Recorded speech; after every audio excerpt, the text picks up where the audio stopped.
मित्रांनो, शुभविवाह या मालिकेच्या आजच्या भागामध्ये आपण पाहणार आहोत. भूमी राजा काकांना सांगत असते की आकाशने ऑफिसमध्ये समर्थपणे काम करावं असं माझं स्वप्न आहे. ज्या दिवशी तो एखादा निर्णय घेईल आणि तो निर्णय सर्वांना पटेल ना, तो दिवस माझ्यासाठी खूप आनंदाचा असेल आणि मी त्याच दिवसाची वाट बघत आहे. तेव्हा राजा काका म्हणतात, अगं त्यासाठी वाट कशाला बघायला हवी. आकाश आत्तासुद्धा कुठल्याही प्रकारचा निर्णय घेऊ शकतो, कारण तो महाजन गारमेंट्सचा मालक आहे आणि आम्ही एम्प्लॉय. त्यामुळे आकाशने आत्ता जर कुठलाही निर्णय घेतला आणि तो जर योग्य असेल ना, तर तो आम्हाला मान्य करावाच लागेल. तेव्हा ते ऐकून आकाश खुश होत विचारतो, खरंच राजा काका, मी जे सांगेल ते तुम्ही सर्वजण ऐकाल का? कोणीच नाही म्हणणार नाही? तर राजा काका म्हणतात, हो रे आकाश, तुला नकार देणं शक्य तरी आहे का? कारण आम्ही तर तुझे एम्प्लॉय आहोत. तर भूमी म्हणते, आकाश, तू त्यांची अट ऐकलीस ना? तू घेतलेला निर्णय योग्य आणि करेक्ट असेल ना, तरच तो सर्वांना पटणार आहे. आकाश हसतच म्हणतो, मला माहिती आहे, मी घेतलेला निर्णय सर्वांना पटणारच. तर भूमी विचारते, तुला नक्की काय म्हणायचं आहे? तर दुसरीकडे रागिनी पौर्णिमाला सांगत असते की भूमी आकाशला इथे बरं करण्यासाठी जे जे काही करेल ना, त्याच्या 10 पट मी ऑफिसमध्ये आकाशला लाचार करण्यासाठी करेल. तर पौर्णिमा म्हणते, आई, तर ही खूप छान आयडिया आहे. मी काय म्हणते, मी पण तुमच्यासोबत ऑफिसला येऊ का? तर रागिनी म्हणते, तू काय लहान आहेस का? असा हट्ट काय करतेस? पौर्णिमा सांगते, अहो आई, तुमचा काहीतरी गैरसमज होतोय. आकाश भाऊजींची वाट लावण्यासाठी माझी तुम्हाला ऑफिसमध्ये मदतच होईल आणि तसंही ऑफिसमध्ये अभिजितची जागा तर रिकामीच आहे ना. आणि ते ऐकताच रागिनी खूपच भडकते. ती विचारते, अभिजितच्या नखाची सर तरी तुला आहे का? आणि अभिजितची जागा कोणीही घेऊ शकत नाही. तर पौर्णिमा म्हणते, अहो आई, तुम्हाला कळत कसं नाही? मला अभिजितची जागा घ्यायची नाही, तर त्यांना त्यांची हक्काची जागा मिळवून द्यायची आहे. त्या भूमीला मला दाखवून द्यायचं आहे की मी तिच्यापेक्षा कुठेही कमी नाही.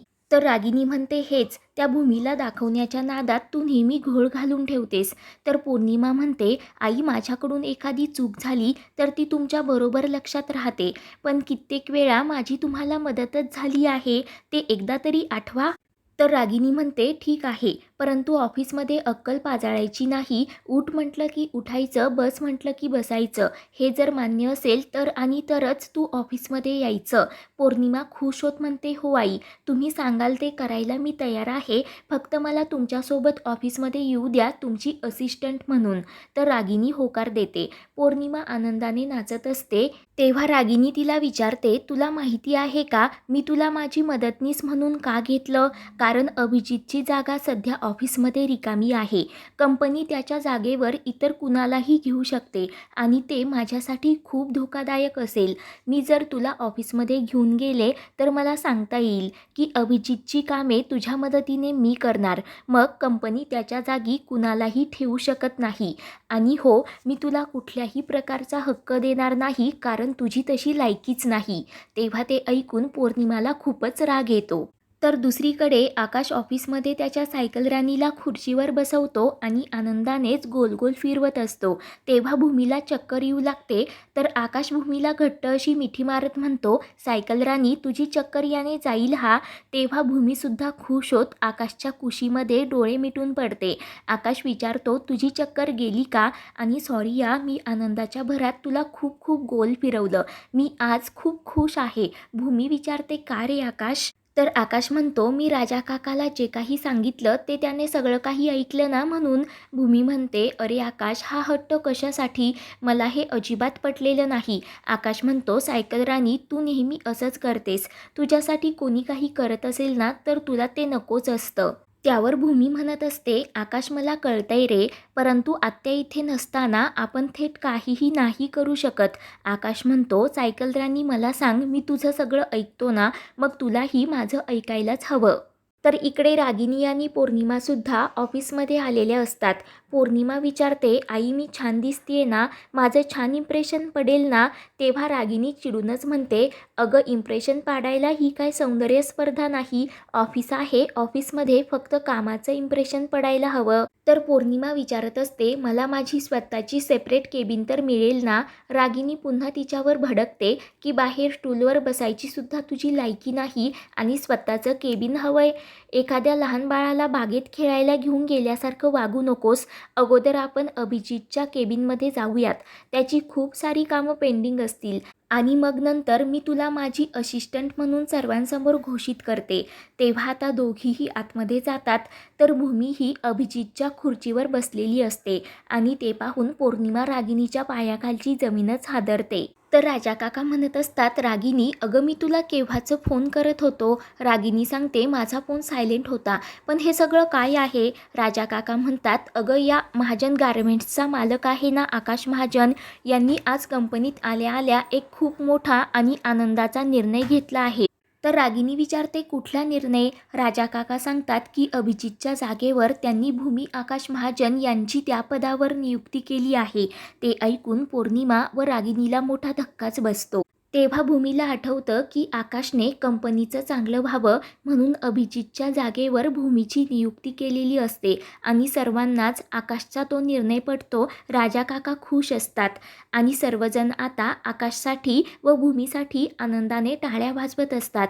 तेव्हा रागिनी विचारते, हे सगळं ठीक आहे पण अचानक आजच हा निर्णय तुम्ही का घेतलात? तर आकाश म्हणतो, आत्तू सकाळी जेव्हा मी ऑफिसमध्ये आलो ना तेव्हा माझं लक्ष अभिदादाच्या केबिनकडे गेलं, जी रिकामीच होती आणि टेबलवर खूप साऱ्या फाईल्स पडलेल्या होत्या. मग मला प्रश्न पडला की अभिदादाचं काम कोण करणार?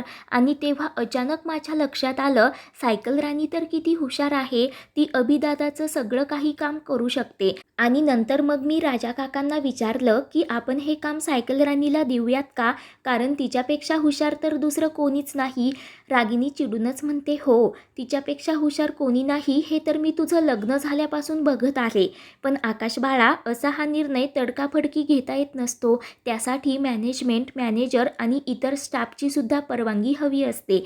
तेव्हा राजा काका सांगतात, अगं रागिनी सगळं काही मतदान झालं आणि भूमी प्रचंड मतांनी निवडून सुद्धा आली. तर भूमी विचारत असते, आत्या खरंच तुम्हाला हा निर्णय मान्य आहे ना? तर आकाश म्हणतो, ए सायकल राणी, आत्तू म्हणाली ना ती हॅप्पी आहे, मग तू सारखं सारखं कशाला तिला विचारतेस? आणि तसंही तू तिला खूप आवडतेस हो ना आत्तू? तर आता नाईलाजाने रागिनीसुद्धा हो असं म्हणते. तेव्हा राजा काका विचारतात की अचानक पौर्णिमा आज ऑफिसमध्ये कशी?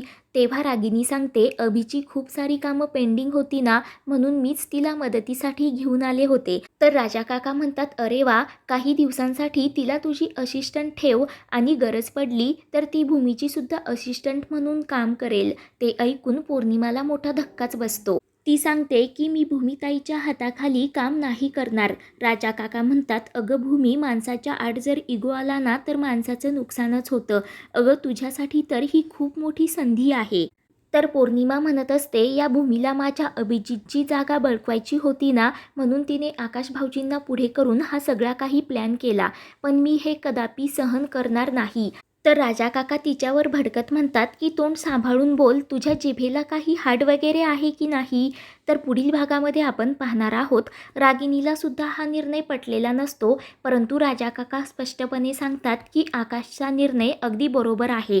त्यानंतर इकडे रघु हा गुपचूप रात्री आकाशच्या रूममध्ये ती फाईल घेण्यासाठी घुसतो परंतु पौर्णिमा त्याला पाहते आणि घरातील सर्वांनाच तिथे घेऊन येते. पुढील भागांच्या अपडेट्ससाठी चॅनलला सबस्क्राईब करा.